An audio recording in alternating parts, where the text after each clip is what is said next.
Hello students, I hope you all are doing well. So today's topic for learning is second poem, that is Fire and Ice from First Flight, written by Robert Frost. So first I am going to explain a little about the poem. ये जो poem है एक symbolic poem है.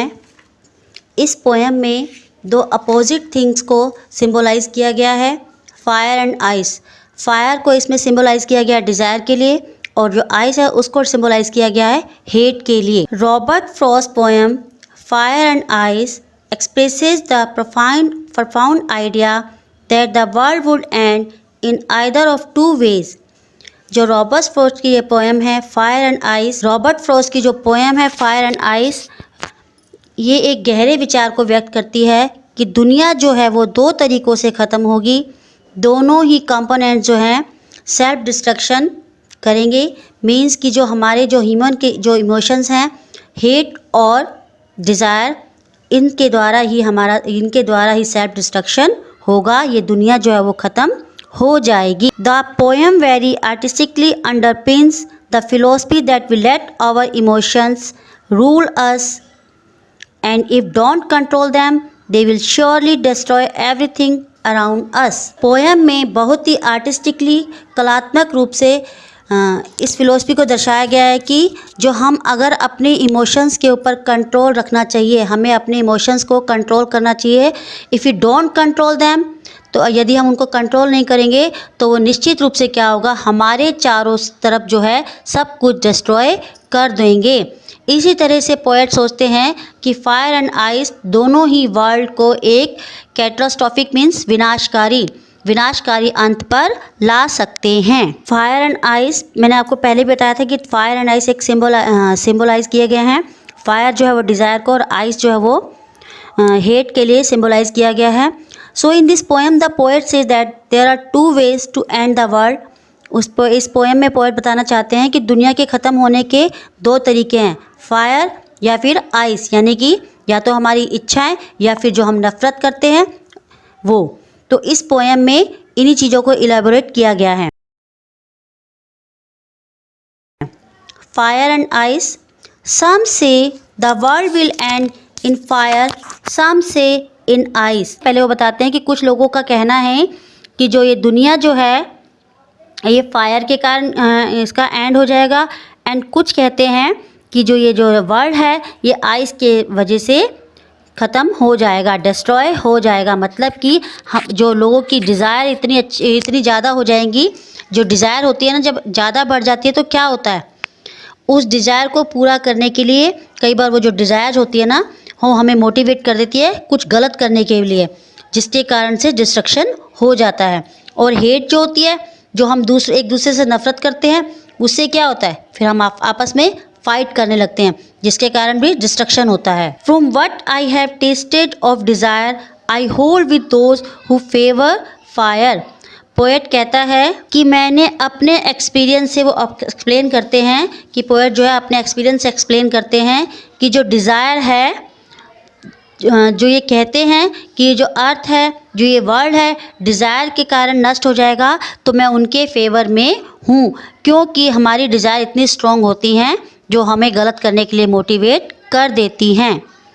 But if it had to perish twice, लेकिन यदि दुनिया को दो बार ख़त्म होना हो, I think I know enough of hate to say that for destruction ice is also great and would suffice. यानी कि वो कहते हैं अगर दुनिया को दो बार ख़त्म होना होगा तो फिर क्या कहते हो, तो मुझे नफ़रत के बारे में बहुत कुछ पता है. क्या पता है उन्हें, आइस की वजह से, यानी कि घृणा की वजह से क्या होगा, ये दुनिया ख़त्म हो जाएगी. यदि किसी को ख़त्म करना है तो हम नफ़रत से भी ख़त्म कर सकते हैं. मीन्स कि आइस के कारण भी वर्ल्ड जो है डिस्ट्रॉय हो जाएगा. आइस भी इस वर्ल्ड को ख़त्म करने के लिए इनफ है. आई होप बच्चों पोएम आपको समझ आई होगी. Students, one thing I want to clear before moving ahead, that this PPT is only meant for a basic understanding about the poem. I have mentioned the summary in the bullet points, but you don't have to answer your questions in such a manner. Summary: Robert Frost's poem Fire and Ice is a strong symbolic poem. Robert Frost की जो poem है fire and ice एक मजबूत symbolize poem है, जहाँ पर जो fire है उसको यूज़ किया गया है किसके लिए, डिज़ायर के लिए, और आइस को यूज़ किया गया है हेट के लिए। जो हमारी जो दो जो हमारे इमोशंस है, डिज़ायर और हेट, इनको इस पोएम में सिंबलाइज किया गया है। He has used the idea of two groups who have their own possible explanation for the end of the world। उन्होंने दो ग्रुपों के आइडिया को इसमें बताया है कि एक तो ग्रुप क्या कहता है, दोनों ही जो ग्रुप है उनके पास इस दुनिया के ख़त्म होने के अपने अपने एक्सप्लेशंस हैं। एक कहता है कि जो वर्ल्ड है वो हेट के कारण, और दूसरा कहता है कि जो वर्ल्ड है वो डिज़ायर के कारण डिस्ट्रॉय हो जाएगा। One is of the opinion that fire alone can destroy each and every possibility of life on earth। एक सोचता है कि फायर जो है वो अकेले ही अर्थ पर लाइफ की पॉसिबिलिटी को डिस्ट्रॉय कर सकती है, जबकि जो दूसरा है वो क्या कहता है कि जो बर्फ़ है, जो हमारी हेट है, वो भी इस वर्ल्ड का एंड कर सकती है। मीन्स कि दोनों ही कंपोनेंट्स जो हैं वो सेल्फ डिस्ट्रक्शन कर सकते हैं। हमारे इमोशंस जो हैं हेट एंड डिज़ायर, दोनों ही सेल्फ डिस्ट्रक्शंस कर सकते हैं। The poet is originally of the opinion that he has been very closely associated with the. Poet का ये मानना है कि जो तीव्र इच्छा होती है, जो डिज़ायर होती है, वो उसके बहुत ही करीब से जुड़े हुए हैं। उनका मानना है कि मनुष्य जो है, जो हमारी जो डिज़ायर होती है इतनी स्ट्रॉन्ग होती है कि वो विनाश लाने के लिए कैपेबल होती हैं। किसका? इस वर्ल्ड का विनाश लाने के लिए कैपेबल होती हैं। Thus he considers fire as more component for destruction। उसके बाद वो क्या कहते हैं, जो फायर जो है वो डिस्ट्रक्शन के लिए अधिक सक्षम है। पोएट का मानना है कि जो फायर है वो इससे भी ज़्यादा कैपेबल है। किसके लिए? डिस्ट्रक्शन के लिए। But then he thinks that ice hatred is just as capable or running humans. लेकिन उसके बाद वो क्या सोचते हैं कि जो आइस है, जो हमारी घृणा है, वो भी मनुष्य को डिस्ट्रॉय करने के लिए कैपेबल है, इनफ है। जो हमारी जो आइस होती है, मतलब जो हमारी जो नफ़रत है, जो हेट है, वो जो डिस्ट्रॉय तो करती है बट वो स्लोली करती है। लेकिन जो फायर होती है, जो उसका डिस्ट्रक्शन होता है, वो बहुत तेज़ी से होता है।